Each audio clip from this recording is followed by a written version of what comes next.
அண்மை செய்தி நெல்லை மாவட்டம் கூடங்குளம் கடற்கரையில் ஆயிரக்கணக்கான மீன்கள் செத்து கரை ஒதுங்கியதால் அதிர்ச்சி ஏற்பட்டிருக்கிறது. தொடர்பான காட்சிகளை நாம் நேரலையில் பார்த்து வருகிறோம்.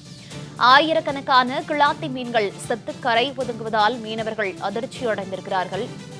கூடங்குளம் கடலில் மீன்கள் செத்து கரை ஒதுங்கியிருக்கிறது. தொடர்பான காட்சிகளை நாம் பார்த்து வருகிறோம். கூடங்குளம் அணுமின் நிலையத்திலிருந்து 2 கிலோமீட்டர் தொலைவில் மீன்கள் செத்து கரை ஒதுங்குவதால் மீனவர்கள் மற்றும் பொதுமக்கள் அதிர்ச்சியடைந்திருக்கிறார்கள்.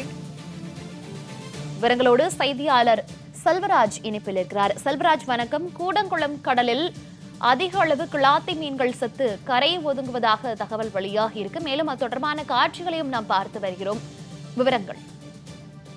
அனுஷ்மா, மோனிகா, நெல்லை மாவட்டத்தில் கூடங்குளம், இடிந்தகரை உள்ளிட்ட 10 மீனவ கிராமங்கள் என்பது உள்ளன.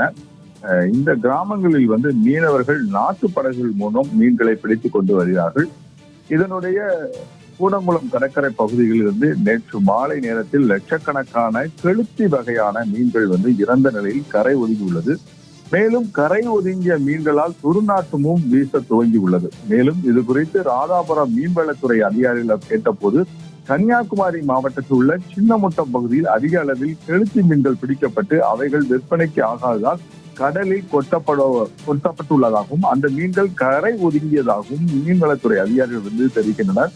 மேலும் கரை ஒதுங்கிய மீன்களை அப்புறப்படுத்தப்பட வேண்டும் என்பது அப்பகுதி மக்களின் கோரிக்கையாக உள்ளது. ஏனென்றால் இன்று காலையிலிருந்தே மீன்கள் மிக அதிகமாக துர்நாற்றம் வீசுவதால் அந்த கிட்டத்தட்ட ஒரு 3 கிராமங்களுக்கு அந்த துர்நாற்றம் வீசுவதால் பொதுமக்கள் ஒரு பெரிய சிரமத்துக்கு ஆளாகியுள்ளார்கள். தொடர்ந்து இந்த மீன்கள் அனைத்தும் கன்னியாகுமரி மாவட்ட மீனவர்கள் பிடித்து கடலில் போட்டார்களா அல்லது வேறு எதுவும் காரணமா என்பது தொடர்பாகவும் மீன்வளத்துறை அதிகாரிகள் தொடர்ந்து தங்கள் விசாரணைகளை மேற்கொண்டு வருகிறார்கள்.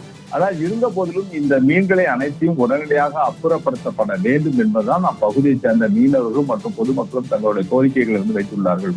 மோனிகா, தகவல்களுக்கு நன்றி செல்வராஜ்.